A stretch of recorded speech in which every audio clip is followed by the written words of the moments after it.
Salam, salam, outsider, le débrief commence maintenant.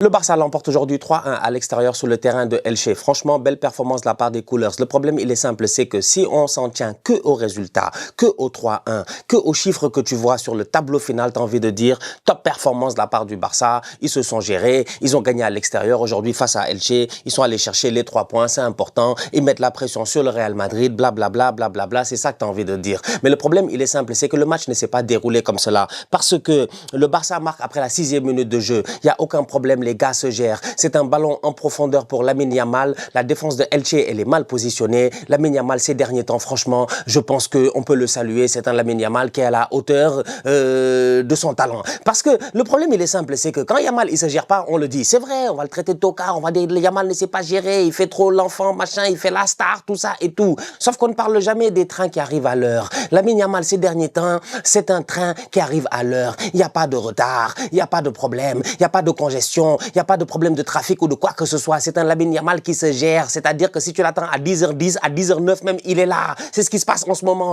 6e minute de jeu, but de Lamine Yamal plein de sang-froid. Le gardien est quand même bien sorti. Il est à la limite de la surface de réparation. Le Yamal ne panique pas, il ne frappe pas, il dribble le gardien, il rentre dans la surface. Le gardien ne peut plus le toucher. À partir de ce moment-là, il est assez intelligent pour finir cette action-là tranquillement. 6 minutes de jeu, 1-0 pour le Barça. Quand tu vois la défense de Elche, tu te dis, il n'y a pas de problème. Normalement, le Barça, en une mi-temps, ils peuvent en mettre 3. En 90 minutes, ils doivent en mettre 5 minimum. Ça doit être une manita de la part du Barça. J'ai envie de voir quelque chose juste pour vérifier. Les expected goals aujourd'hui. Les expected goals du Barça sont à 6.30. 6.30 de expected goals. C'est-à-dire que si on prend toutes les machines statistiques au monde et qu'elles sont là pour calculer le pourcentage de buts que tu aurais dû mettre par rapport au nombre de tirs, d'occasions concrètes et tout cela que tu as eu dans le match, le Barça devait mettre aujourd'hui 6,3 buts. Ils en ont mis 3. C'est parce que devant, il n'y a que des tocards, des nullards. Ils sont tous nuls. C'est que vous... Asseyez-vous. Les couleurs, asseyez-vous. Je m'en fous. Je m'en fous, asseyez-vous. Vous me connaissez, asseyez-vous. Vous êtes nuls. Vous avez des rattaquants. Vous avez des rattaquants. Vous ne pouvez pas derrière avoir une défense aussi fragile et devant quand même avoir autant de rattaquants dans un match comme cela, franchement. Ce qui s'est passé aujourd'hui, je suis désolé, 3-1 c'est bien, mais 3-1 c'est pas bien. Le match n'est pas bon. En fait, la réalité, c'est piètre performance de la part du Barça qui prend 3 points. C'est ça la réalité. Si je suis gentil avec vous, c'est ça la réalité. C'est quoi ce match-là? Que des rattaquants. 6e minute, ils ont claqué un but. Il a fallu attendre la 40e pour marquer. Et évidemment, étant donné que, pour marquer le 2e but, je veux dire, et évidemment, étant donné que c'est le Barça, étant donné que défensivement, derrière, il n'y a personne, il n'y a que des tocards défensivement, Koubarsi, bon, Eric Garcia, il se gère derrière, mais n'empêche quand même. Le problème, c'est même pas les joueurs, c'est souvent individuellement. Parce qu'il y en a qui ne se gèrent pas. Mais le problème, c'est le coach. Hansi Flick, s'il te plaît, par pitié, tu mènes 1-0. Tu mènes 1-0 dès le début de la rencontre, tranquillement opposé. C'est quoi cette ligne défensive là, médiane, qui vient à la ligne médiane là? Pourquoi tes défenseurs sont si hauts sur le terrain? Ils sont pas synchronisés. Les gars passent leur temps à passer derrière vous. Et sincèrement, je vais pas vous mentir. Comment il s'appelle? Le petit Alvaro du Real Madrid, un ancien du Real, Alvaro Rodriguez, qui marque son but à la 29e. Quelques minutes avant, il peut marquer un autre but. Heureusement que je pense il y a de contact entre lui et Baldé. Il est un peu déséquilibré. Il n'arrive pas à tenir sur ses appuis pour bien frapper. Sinon, il peut mettre un 2e but. C'est-à-dire qu'à un moment donné, avant la mi-temps, à la mi-temps, normalement, ça peut être 2-2.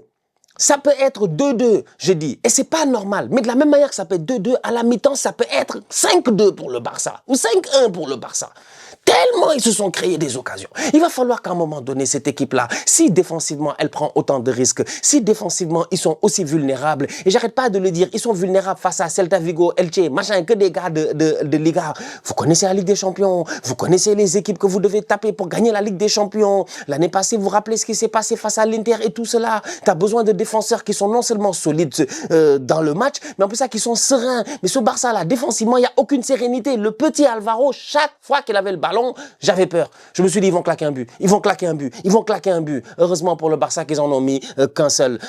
Parce que je vais pas vous mentir, Elche aurait pu en mettre plus. Elche aurait pu en mettre plus, mais Elche ne sait pas gérer aussi. Ça montre les limites de cette équipe de Elche là. Maintenant, au niveau du Barça, offensivement, bon, il faut parler de Ferran. Il faut parler de Ferran. Parce que oui, l'équipe, elle se crée beaucoup d'occasions, mais Ferran, il doit claquer des buts. Ferran, il veut quoi? Ferran, il veut quoi? Ferran fait double poteau aujourd'hui. Double poteau. On lui donne un centre, il tape le ballon sur le poteau. Déjà, il doit mettre son... Ah, juste ta balle, tu la mets vers le haut aussi, Ferran. Tape le ballon sur le poteau. Le ballon revient vers lui. Il est surpris. Je sais pas ce qu'il a mis. Sa tête, son épaule. Je sais même plus ce qu'il a mis en fait. Ça va trop vite. Il plonge sur le ballon. Il retape le ballon sur le poteau. C'était une comédie. C'était un sketch. C'était un sketch, franchement. C'était une comédie. Et là, en ce moment, on n'est pas au théâtre, là. On est en Liga. Donc, moi, je comprends pas. Ferran, c'est difficile. Robert Lewandowski, c'est difficile. Le Barça a deux attaquants, qu'on le veuille ou non, c'est difficile. Parce que Ferran, lui, il a marqué aujourd'hui un but, c'est vrai. Il a finalement marqué son but à un moment donné parce que Frenkie de Jong s'est géré, il lui a donné un ballon. Là, il n'avait plus rien à faire. Et même là, quand il a marqué, j'ai eu peur, le ballon a failli taper la barre transversale. Le ballon a failli taper la barre transversale. Heureusement, c'est allé en dessous de la barre transversale. Mais même là, il n'était pas super rassurant. Donc, du coup, ça donne un Barça qui, en cette deuxième partie de saison, tu vois offensivement que, oui, il y a des joueurs déstabilisateurs incroyables. Et ça, je vais en parler dans ce match-là parce qu'on en a vu. Mais devant ceux qui ont la tâche de marquer des buts, d'être les numéros 9, les finisseurs et tout, eh ben, ça dépend de comment ils se sont réveillés, de comment ils vont performer. S'ils se sont bien réveillés, ils vont bien performer. S'ils se sont mal réveillés, ils vont mal performer. Et j'ai l'impression que ces derniers temps, ils dorment pas assez, donc ils se réveillent souvent mal. Et ça donne des performances médiocres. Donc Ferran, c'est moyen. Je m'en fous de son but, franchement, je m'en fous. Il doit mettre plus que ça. Il met un but, il doit mettre 3. On dirait Nicolas Jackson face au Botswana. On dirait Jackson face au Botswana. Tu mets un doublé, mais tu dois mettre un triplé. C'est la même chose. Yamal et l'autre par contre c'est mieux.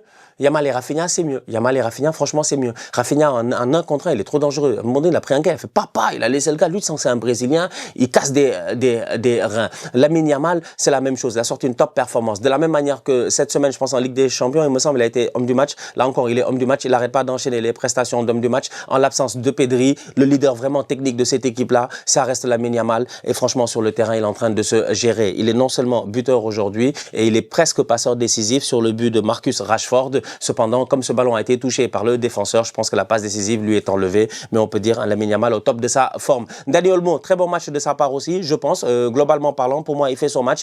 En tout cas, pendant le temps qu'il est sur le terrain, il a l'opportunité de claquer un but sur une belle remise de Lamine Yamal, encore une fois, mais la balle tape la barre transversale. Il me semble qu'il est touché un peu par le gardien. En tout cas, elle est pas loin de rentrer. Mais ouais, c'est un Barça un peu brouillon. C'est un Barça un peu brouillon. C'est un Barça un peu laxiste sur les phases défensives. Tu viens avec Fermin Lopez et Olmo, automatiquement, ben, tu as des gars qui ont des vocations un peu plus offensives. Donc des mecs qui, peut-être sur le dernier tiers défensif, n'ont pas forcément la lucidité qu'il faut ou le placement qu'il faut pour contrer l'adversaire, tu vois. Et le problème du Barça, c'est que la surface de jeu du Barça est tellement réduite à cause de leur ligne défensive qui est à la ligne médiane que les milieux de terrain, ils jouent tellement haut que quand ils perdent le ballon sur la contre-attaque, ils sont très très loin.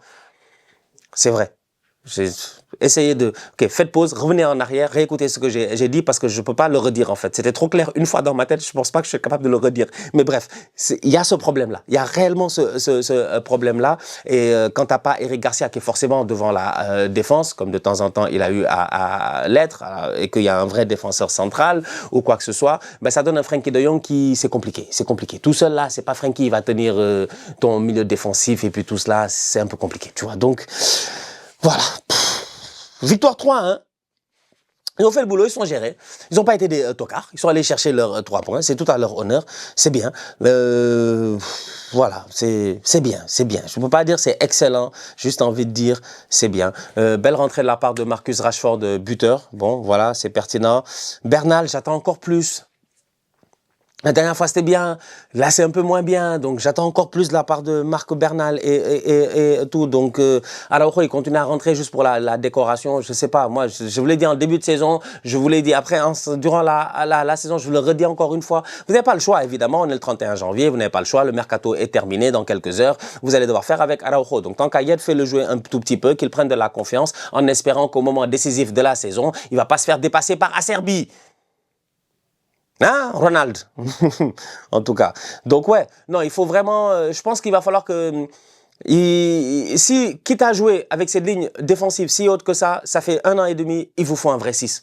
Allez chercher un Caicedo, allez chercher un gars capable de ratisser, capable d'anticiper, allez chercher quelqu'un qui a de l'agressivité. Vous en avez besoin, en fait, je pense, parce que on pensait l'avoir trouvé au Barça avec Marc Casado, mais force est de constater que j'ai l'impression qu'on n'arrive pas à retrouver le Casado qu'il y avait la saison dernière. Donc, c'est un peu compliqué, mais n'empêche, vu qu'offensivement, ils arrivent à se créer tellement d'occasions, ils sont tellement bons, les boys, que ça va, franchement, ça va. Donc on va voir en attendant le retour des blessés. Évidemment, Pedri est toujours blessé et Pedri est un joueur très important. Et Gavi devrait être de retour dans pas long, je pense. Gavi devrait être de retour sûrement presque en même temps que Pedri, donc d'ici la fin du mois de février. Je pense qu'il y a moyen de revoir Gavi. J'espère que cette fois-ci, c'est pour de bon, parce que je le dis encore une fois, ce Barça-là est très très fort, est très bon, mais il leur manque de l'agressivité. Si tu dois jouer aussi haut sur le terrain, faut que tu sois agressif sur le porteur du ballon, faut que vous soyez très fort sur le contre-pressing, faut même pas donner l'opportunité aux gars de vous contrer. C'est ça le but de monter aussi haut sur le terrain. Le but, c'est d'étouffer l'adversaire. Mais toi, tu l'étouffes pas.